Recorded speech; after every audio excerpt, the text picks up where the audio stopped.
All right, welcome everybody. My name is Linda Peacock Landrum. I'm Director of Career Services at UW Green Bay, and I have the honor to be your host today for the UW System Career Track, which is featuring, Imperial Supplies.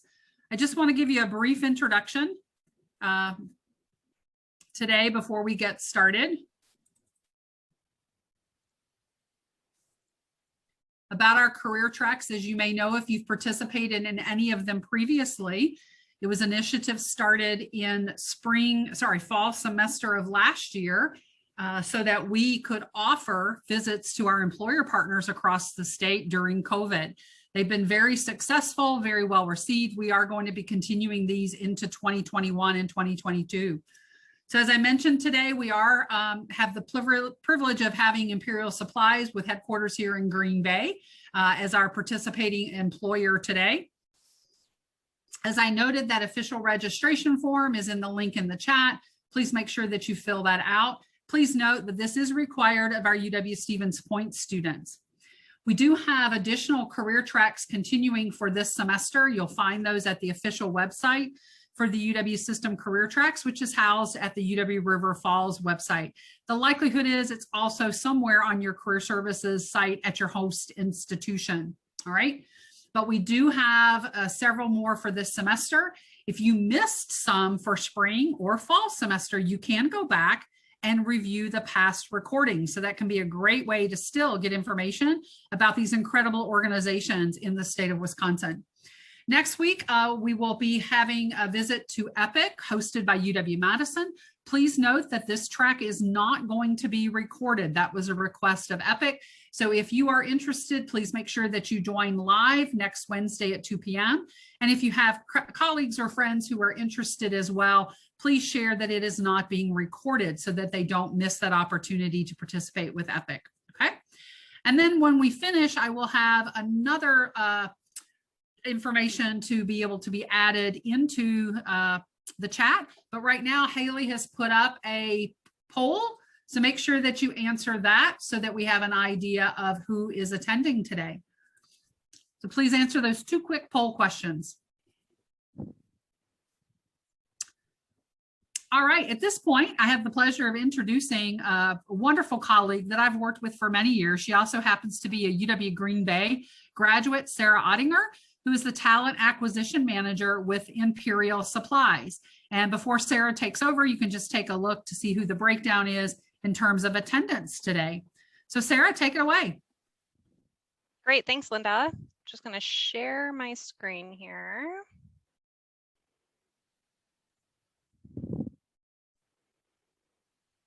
All righty. Can everybody see me okay? Yes, I can see the screen. Is everyone, if anybody else has any issues, let us know. And it said, looks fine, Sarah. Okay, great. All right, so as Linda mentioned, it's my pleasure to be here. My name is Sarah Oddinger. I am the manager of talent acquisition at Imperial Supplies. I actually just celebrated my 10-year anniversary this past January. It's been quite the ride. We have well over doubled in size since I joined Imperial, both in terms of headcount and revenue. So some really exciting things going on in our organization. So I have the pleasure today to share just a little bit more about Imperial's business. I thought I'd start out with video so that you can see some live shots of the office, and we'll reference back to that video later in my presentation. And then after the video, I'll get into some more high level information on what Imperial does as a business, what it's like to work with Imperial and for Imperial, and then also talk a little bit about structure and different types of opportunities that exist within our organization. So let me know if we have any audio issues. This video is just about 1.5 minutes long, so we'll jump into discussion quickly.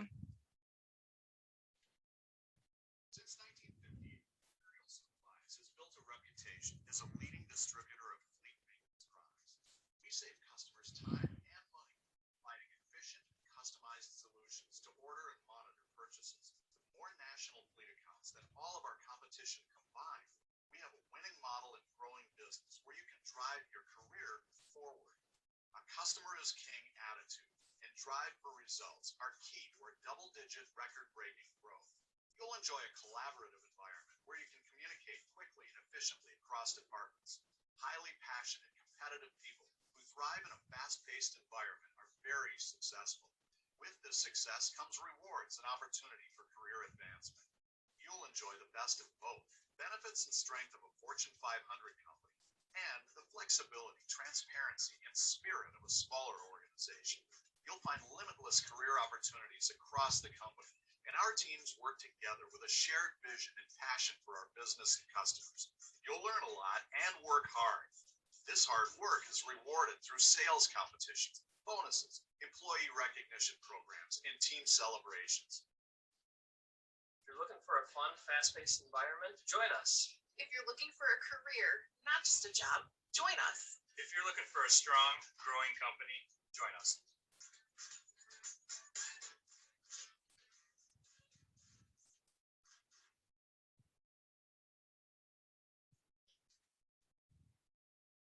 All right. Oh, there we go. So I want to unpack, I guess, just a few things that you heard in the video. So Imperial Supplies is a national distributor of maintenance-related products into the fleet industry. So as a distributor, we do not manufacture any products. We purchase about we purchase about $97 million worth of product per year from about 600 suppliers, and we sell into fleet maintenance companies. And we'll talk a little bit more about what that means from a market perspective, because a lot of times people think right away of tractor trailers or like a Schneider National, and certainly that's the case. We actually consider fleet to be anything with wheels and a motor on it. So, are you guys seeing the first slide, or are you still seeing the video? Seeing the first slide. Okay, perfect. I just want to make sure mine must be behind. So fleet maintenance, like I said, for us just means that it has wheels and a motor on it. So if a company has maintenance facilities and mechanics that are doing maintenance on any kind of fleet of equipment, they would be a target customer of ours. So it could be the Schneiders, Penske's, UPS's, FedEx's of the world, or it could be a local school district. Waste management company, or even like a local mom and pop, automotive repair facility. So been based in Green Bay since 1958, have very strong Wisconsin roots. And I'm sorry, it's going to keep, I apologize here. I am going back to the video, Sarah. Yep, I'm just going to go to the slide that I want to be on and share from and start there. So our vision, do you see vision and mission now versus the video? Yes. Okay, great. So our vision and mission is to provide our customers very relevant solutions to manage their inventory. So we want to continue to maximize value to our customers and provide them solutions that help them save time and money when it comes to this kind of spend. And our mission is to do that through maintaining a very entrepreneurial, very customer focused environment. You'll see a lot of words in our mission and vision that I think resonate with many of our team members. Our winning model, our customizable technology. People get pretty passionate about our business model, and I'll talk a little bit more about why that is and why it's so different.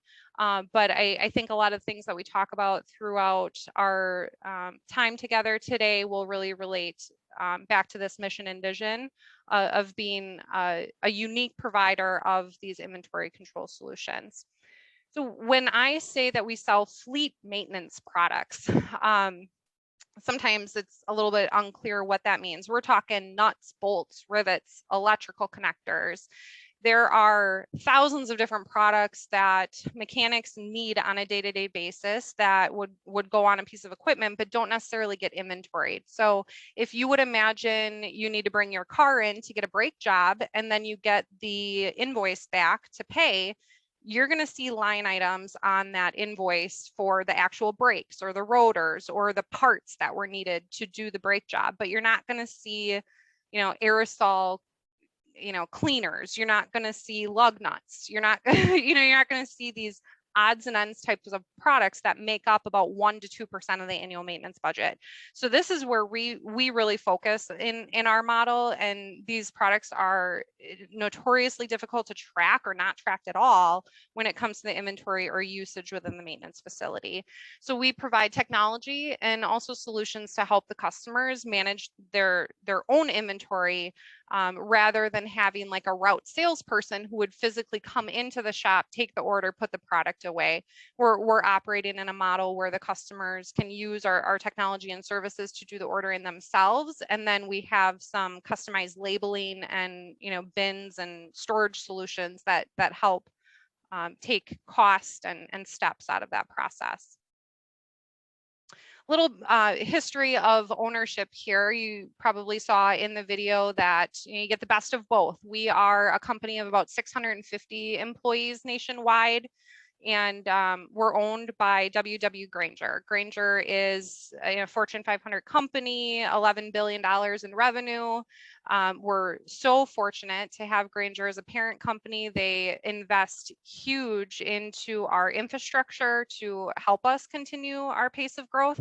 And actually, it is a great partnership because a lot of our customers also need Grainger products. So we might not have a ladder or a compressor or lift equipment or an air conditioner, but Grainger has about 1.5 million SKUs that we can also upsell and cross-sell with our product line, while we focus on those consumable commodity products that are core to our model.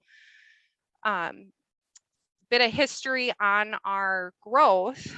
This is an actual chart of growth from the mid 90s and then projected growth through 2031. So Grainger purchased Imperial in fall of 2009. I know it's a little bit difficult virtually here to see numbers, but in fall of 2009, we were about a $65 million organization. And through investments into infrastructure, people resources, technology, we were able to meet Grainger's challenge of doubling the business within the first 5 years of ownership. Last year, 2020, we hit $260 million, and our goal is to continue our pace of double-digit growth to hit to be a $1 billion organization by 2030. And we're going to be able to do that through several different means. I think what is near and dear to our executive team's heart is really our culture. And we talked a lot about this in mission and vision, the entrepreneurial spirit, the focus on the customer.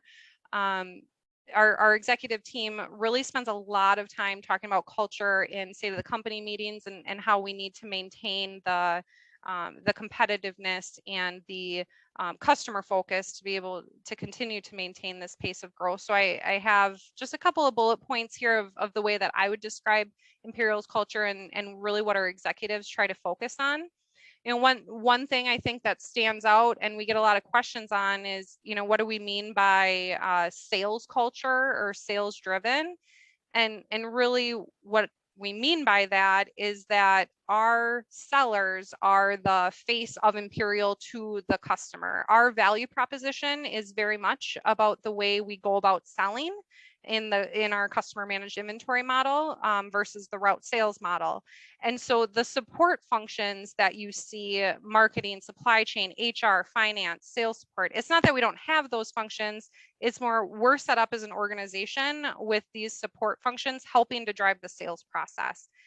In Grainger's organization, to contrast, our parent company is very much set up as a supply chain organization. So their investments, their focus, their value proposition to the customer is very much about their supply chain and how the depth and breadth of products that are available and how quickly they're able to get those products. And the sales function is really looked at as a support function to that model.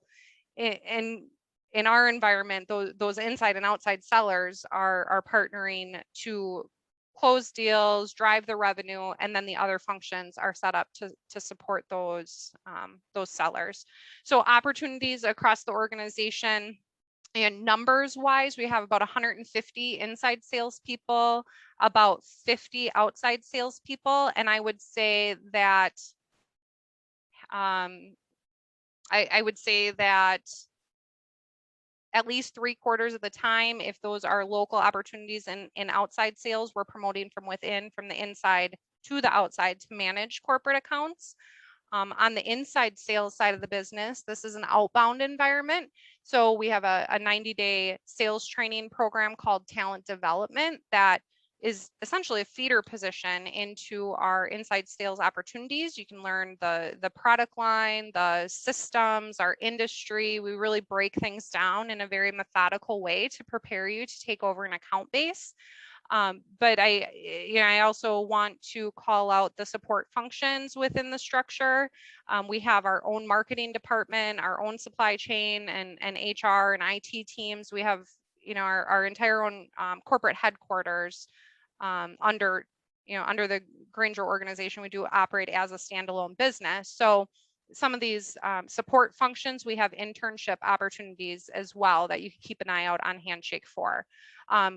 Post-grad full-time opportunities that are currently posted would include that talent development program for inside sales. And we also have a pricing analyst position. The pricing analyst position would sit in this sales support function. So any person, pricing, technical product support, people who, individuals who go out in the field and set up our bins and our inventory system, things like that are all reporting up into that same structure. And again, those are the people that are helping the sellers to drive that sales process forward. IT, of course, is pretty self-explanatory. You're talking about more of the web developers and programmers.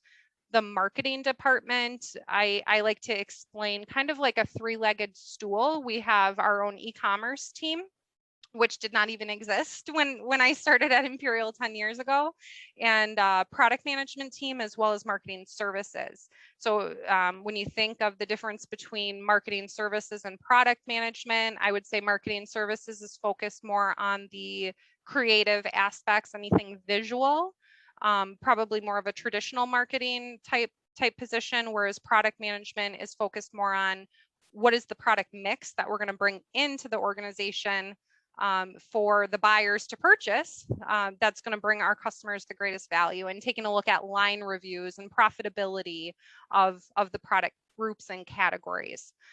Supply chain, I think, is pretty self-explanatory. We have our own purchasing department, our own transportation, and then, of course, 5 distribution centers throughout the country that we're pick, packing, and shipping at. And then, again, HR and finance, pretty straightforward functions, but just a visual here to reiterate that we do have standalone operations as Imperial under the Grainger umbrella. We took a look at the video to share, just some more live shots of the work environment. I want to call out a couple of things that may have gone past too quickly in the video for you to see that I think really impact our culture and also work environment. So of course, we have 150 inside salespeople. I know a lot of times there's hesitation about working in a call center style environment. I really want to explain and reinforce that, yes, absolutely, there's a lot of cubes, but our work environment is extremely collaborative. You see flexible workstations where you can go from sit to stand if that's a requirement that you have. The lower cubicle walls, that decision was actually made very intentionally, so that people could peek over a cubicle wall and ask somebody a question, or there was visibility to leadership and increase that collaboration even on that sales floor. And then each of the floors within our corporate facility has huddle areas.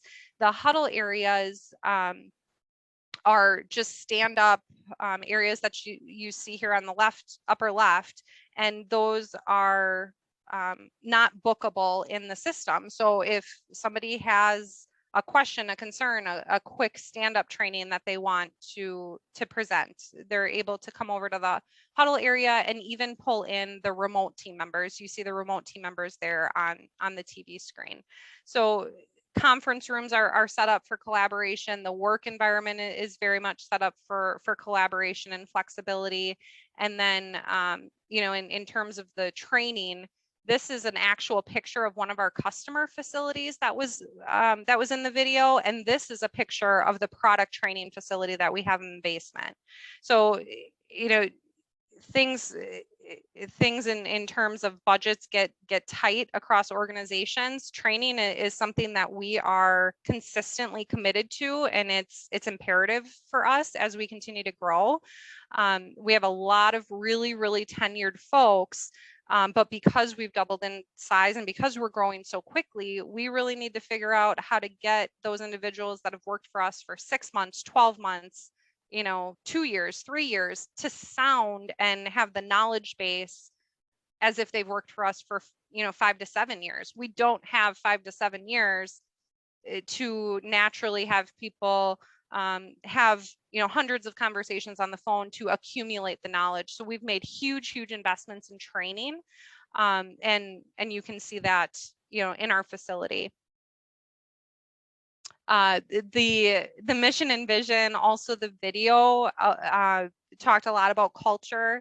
In the pictures you see here, these are just some quick snapshots of us having fun in the office. I am actually headed back to the office 2 days a week on June 1st, and I doubt I'm going to see anything that you're seeing here for a while, but I am certainly hoping that a post-COVID environment looks a lot like this slide, because we have a ton of fun.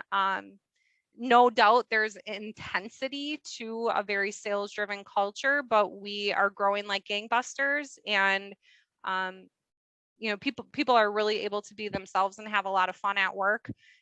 So I'm here to answer your questions and, you know, dig into the Imperial model and what it's like to work for us. So I don't want to spend too much time on slides here because I want to leave enough time for questions. So I'll throw my contact information up here, and I'll also put my email in chat so that you can quick copy paste. Sounds Linda, good, Sarah. While okay, you great, do that, thanks. can you also put the link to the video just so that other people can have that as well, since the audio was low? Oh, absolutely. Yep, will do. So while Sarah is doing that, students, you can begin to put questions into the chat. Sarah may have an additional couple of comments after she puts those in the chat for us. But begin to think about questions that you have for her. Please list that in the chat, and I will call those questions out directly to her.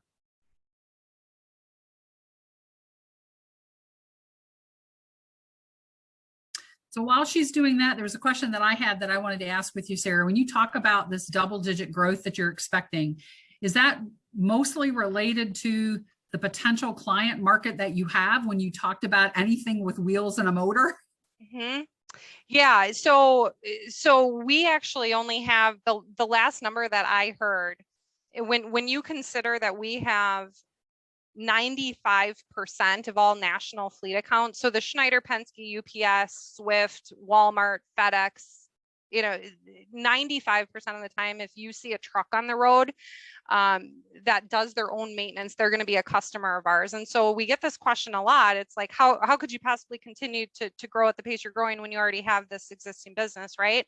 When I started at Imperial about 10 years ago, Penske, I think, was somewhere in the 25% of our revenue, and they're now, you know, closer, I think, to 12-14%. So it's definitely still growth within existing business, but it's also looking into new markets. And so automotive is a market that is a little bit fringe for us, because of course an automotive vehicle compared to more of an industrial style vehicle, the product mix is going to be a little bit different. So we have a lot of runway there. We also have a lot of runway in government, so the local cities, municipalities, things like that. And then of course, the Grainger Dropship program. Grainger is like I said, phenomenal parent company, has been extremely supportive with resources and investments. But we have a lot of customers that are Imperial customers that actually purchase their Grainger product through Imperial. So we have a ton of runway with the Grainger Dropship program, and anything that is purchased in terms of Grainger product through Imperial, we actually don't even have to bring into our distribution center. We just push it through their system and it gets shipped out from one of their DCs. So we can scale the business without having to bring in additional headcount that way. Sarah, we've got a question. What would you recommend someone interested in Imperial should do to better prepare themselves before applying? Oh, that's a really good question. I don't think it's any different than preparation for other employers. I'll give a few examples though. So of course, researching on our organization's website, culture is very important to us. And also when you're researching on the website, try to digest and really think critically about what you're reading. So just a quick example to illustrate, I talk to a lot of candidates that do their due diligence and describe the research that they've done. And then they say things like, when I say, okay, so tell me a little bit about what you've learned about Imperial, they say, well, you make nuts and bolts. Like, we're a distributor of maintenance products. So I think regardless of the organization, really slowing down to make sure that you do the research and apply what you've learned to what you're reading about the job. Networking, of course, never hurts. We're at job fairs, we're at these events on a very consistent basis. So just getting in front of people who work for different organizations is a big help too. Second question that came in. I know you reiterated that Imperial has a corporate culture of inclusivity. Mm-hmm. Is there also a need for competitiveness? Yeah, absolutely. That's a great question. We do have, I would say, a pretty competitive environment. People like to win the business, and it's not only the seller that likes to win the business. The pricing analyst also likes to know whether or not the quote that they provided led to us being able to close the sale, right? So that element of competitiveness, I think, is also there, and even that urgency to get things done and really continue to push forward is there regardless of the position. But I think inclusivity and competitiveness can exist in parallel. We're doing a lot of work in partnership with Grainger. Again, we have 650 employees based in Green Bay, Wisconsin. Unfortunately, diversity is a challenge in Green Bay, and so we're working on a lot of those initiatives. We're working with Grainger on a lot of initiatives. One specifically is called Be Brave Conversations, where our team members are put into groups. Grainger has 11,000 employees throughout the world. They have much more diversity across the organization based on size, and so we're really able to get people exposed to other people's stories that if we sat in our corporate office in Green Bay, Wisconsin and talked to each other would not ordinarily have that opportunity. So I don't see those things as mutually exclusive. I think we can be competitive. I think we can have that culture, but still also make sure people feel that they can be themselves. While we wait for a couple of other questions, one thing that I wanted to ask you to comment on, because I hear you talk about this a great deal when you visit UW Green Bay, is you talk about Imperial's engagement and support of Current, the young professional group in Green Bay, and that could be helpful for someone who's not from Green Bay. Yeah, that's a great idea. So the Current Young Professionals Network is through the chamber through the Green Bay Chamber, and they have a lot of initiatives, lunch and learns, after 5 events for networking, things like that. I believe that they're one of the largest young professionals networks in the state. So if you're not from the Green Bay area, it's an awesome way to meet a ton of people really quickly and get connected. They have a couple thousand members. And the goal of the Young Professionals Network is to really retain young talent in the greater Green Bay community. And so, you know, if you're considering relocating to the Green Bay area, we're certainly, you know, doing remote hiring right now, but if you're considering relocating to Green Bay, I would recommend getting involved in that community as well. Because Imperial is still a corporate partner, right? Correct. Yes, we sponsor. Yep, we sponsor the Current Young Professionals Network. Yeah, thanks for calling that out, Linda. That's a great idea. It's not often I get to talk to the UW system, and yeah, Correct. So call out. All right, next question we've got. Have you ever faced challenges like reaching a glass ceiling at Imperial? If not, are there numerous opportunities for everyone to grow in the company? Yeah, there's a ton of opportunity for growth. So related to the glass ceiling, we have a very, very specific goal and expectation that at least 50% of our leaders are female. We have, you know, several diversity initiatives, a lot of metrics that we look at in terms of our talent pools and how we're preparing for career planning and things like that. So our HR department is doing a lot of work in this area in terms of like career tracks and things, and better defining the skills that people need to develop to take different paths or tracks.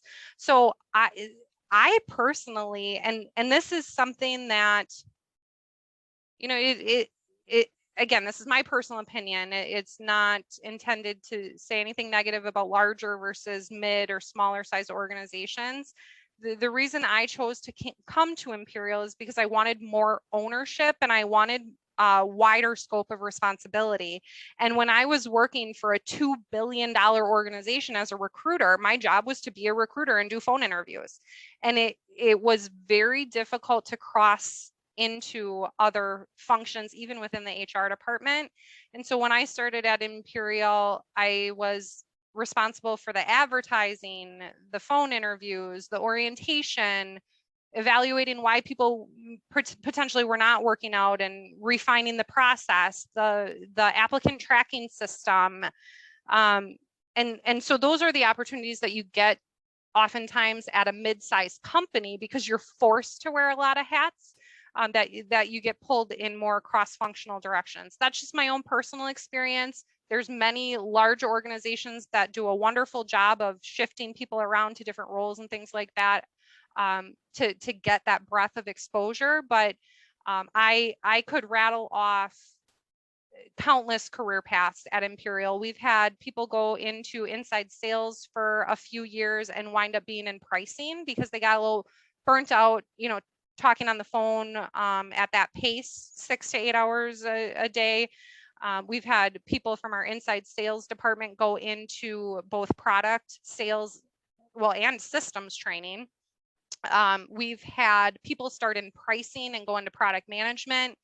And I know it sounds really cliche and maybe corny to think of your career as more of a lattice than a ladder, because oftentimes it's the breadth of knowledge that's going to help you to be more successful in a leadership position or a higher level professional position. So I personally, I personally have not experienced or felt held back, but I think it has a lot to do with our pace. I don't have time to be held back. We're moving forward. There's new initiatives. There's exciting things going on. I really feel like my role has changed fundamentally, like every 2 years, because of how quickly our business has grown. So I'd caution you to be so concerned with titles versus what am I doing on a day-to-day basis, and am I continuing to be challenged? Am I continuing to learn? Somebody asked. Yep. Oh, next question. Do you see it? What career opportunities are offered at Imperial best for someone interested in the field of communications? Many. And, inside sales is always just top of mind because of the volume that we recruit. We have a lot of communications individuals go into inside sales and then continue to progress in an inside sales career. And what an inside sales career, I'm going to step back. So an inside sales career, you may be in the same job with the same title. But if you start out and you're managing $20,000 to $50,000 a year accounts and you progress in your knowledge and experience and your understanding of the sales process and ability to close not only transactional revenue, but also program revenue. That's when you start advancing and getting assigned much larger accounts. Okay.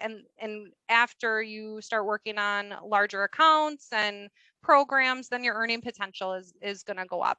We have a lot of people that work in inside sales, and within 2, 3 to 5 years are earning potentially more than their supervisor, because their earning potential is structured differently. So certainly communications pairs very, very well in inside sales careers, but that's not only the outbound on the phone every day. You have to think about all the people that support those sellers, like the training and the contact center managers. We also have people with communications backgrounds that go into marketing. I am not aware of any. We had someone in our HR department. I think product management and purchasing for sure is looking for, more of a supply chain traditional kind of degree. I think our product management team kind of goes back and forth, but depending on the need and the makeup of the team, they tend to go back and forth between more of the marketing or the supply chain background as well. Next question. I don't think you've commented on this, but wondering if you were found anywhere else other than Wisconsin. And if not, are there any plans to grow out of state? So we have 5 distribution centers throughout the country, and those are currently in Pennsylvania, North Carolina, Texas, Janesville, Wisconsin, and Reno, Nevada. So we do not have intentions to open office facilities in other states, especially now. We do open up corporate opportunities, in some cases remotely. Right now, we're training all of our inside salespeople remotely, and the next training for that begins June 14th. So I think a lot of our growth is going to come from, hiring talent remotely, or at least hybrid remotely. And then also we're looking at piloting smaller contact centers, more regional contact centers in each of the distribution facilities as we get those facilities updated and we have the ability to outfit them appropriately for the office environment. Some of those are ready for that, some of those are not.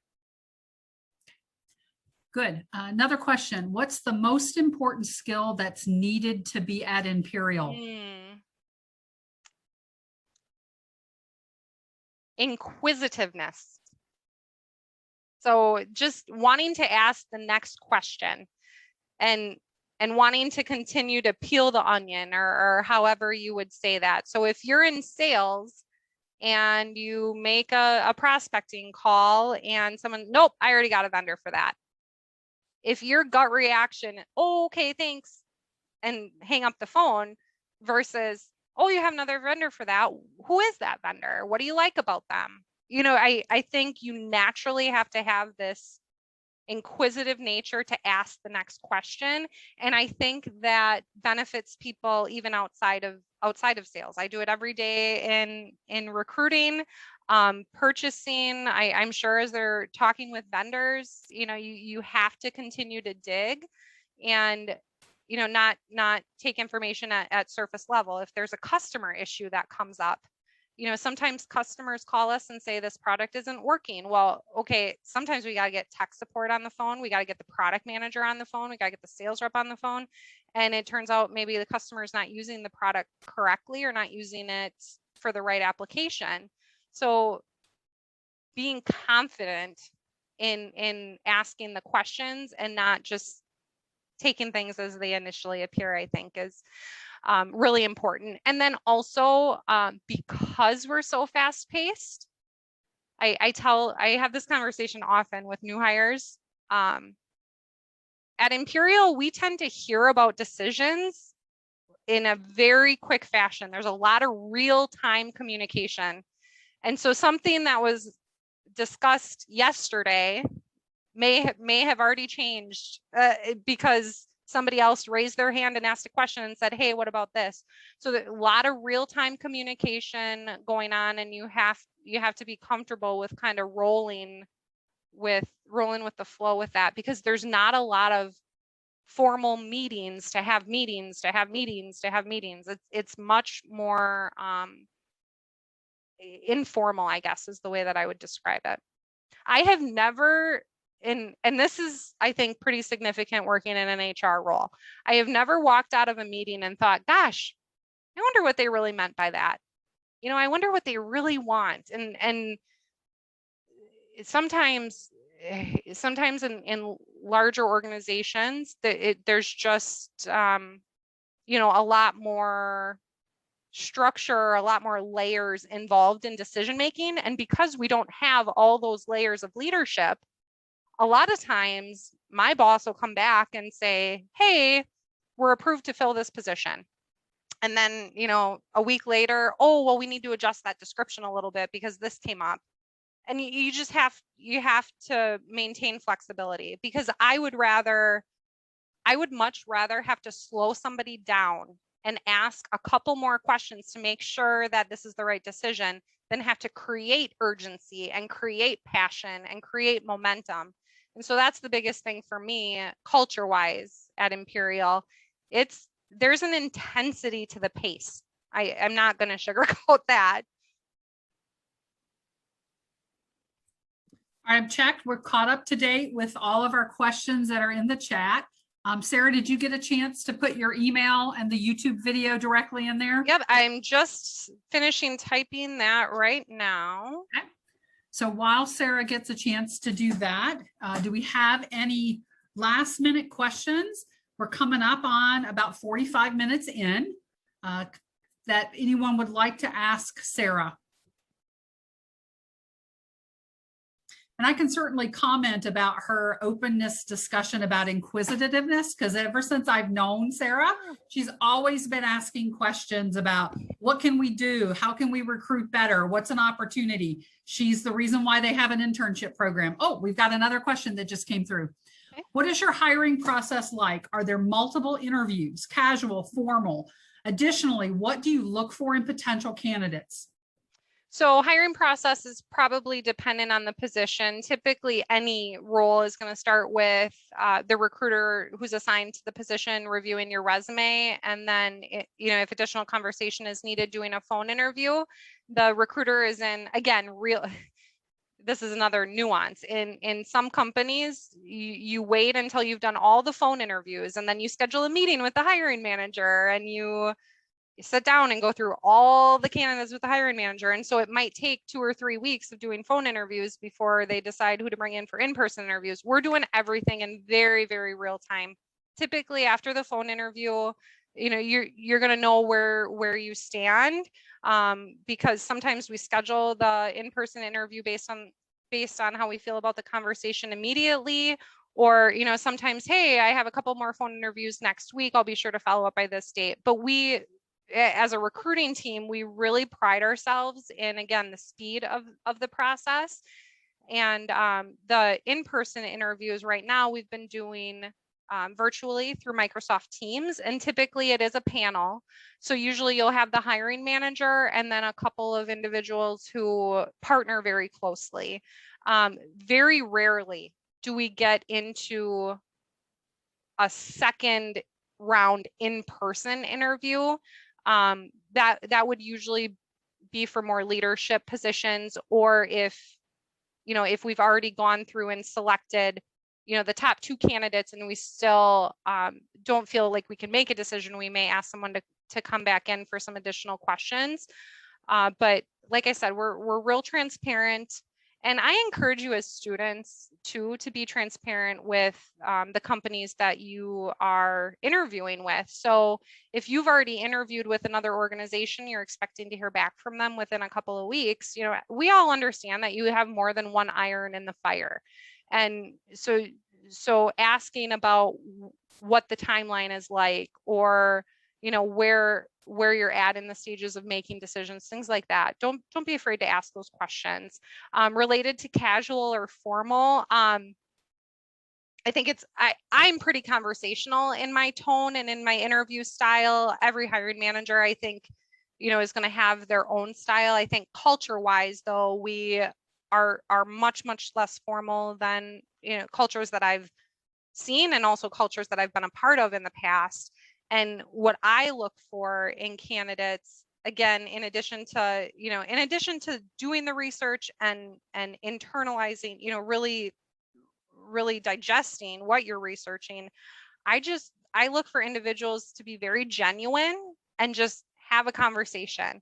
When I interview intern candidates, I ask, why they selected the degree that they selected. And to me, that's kind of a softball question that someone should be able to speak to very passionately or very specifically about what their decision-making process was on why they chose that degree and why they chose that school. So it doesn't need to be over-engineered, doesn't need to be overcomplicated. To me, I look for just a very genuine, good flow to the conversation, and also that people are opening up and telling me stories. When someone asks you to tell them about a time you had a conflict at work, they want to hear a story about a time you had a conflict at work, and not that you get along with everybody. I mean, I would hope that you are able to get along with people and adjust and things like that, but there has to be a scenario where you got frustrated, right? So you got to answer the question versus the vague responses. We're caught up on the questions in the chat. I wanted to give an opportunity before people leave to thank the coordinator and tech support for all of our career tracks, and specifically today, that's Haley Carr, who is at UW Superior, and all of the career services staff members across the state who have been working to establish and create these UW career tracks for students, as well as all of our wonderful employer partners like Sarah Oddinger at Imperial Supplies to make this happen. So are there any final questions for Sarah? Don't see any coming in, Sarah. Okay, sounds good. Go ahead. And I think I put that link in there somewhere. We're probably past it now, but you guys are welcome to reach out to me directly if you think of any questions. If there are postings that you see on the website and you're just not quite sure, about how they fit into the organization or compensation, please don't hesitate to reach out. I'm a pretty open book, but I do want to just add to Linda's closing comments that, I know there's only a few people on the call, and I don't care if there's 5 people or 20 people on the call. The individuals that are on this call are taking that extra effort to network and to research and to get exposed to new organizations, new ideas, things like that. You're doing the right thing, because if there's anything in hindsight that I wish I would have listened, it's the networking, because you will not have another opportunity once you graduate from college to get 50 HR people from 50 different organizations in a room at a job fair to, eager to talk to you. So you just never know how different your path can be, or how different the opportunities can be that lay before you if you don't open yourself up and network and take these opportunities. So kudos to everybody on the call for making the extra time. Before we finish, Haley, is there anything else you want me to mention? No, I think we're good. Okay, just a reminder, next Wednesday is EPIC at 2 p.m. Anybody you know who wanted to join Sarah today for Imperial, remind them it has been recorded. It'll be able to be accessed on the UW Career Track website as shown in the initial slide. And if you can't locate that, reach out to your career services office on your campus. They're going to direct you to where these are. Sarah, any closing comments? No, I don't think so. Thanks everybody for participating, and I hope that our paths cross again very soon. Take care and stay safe.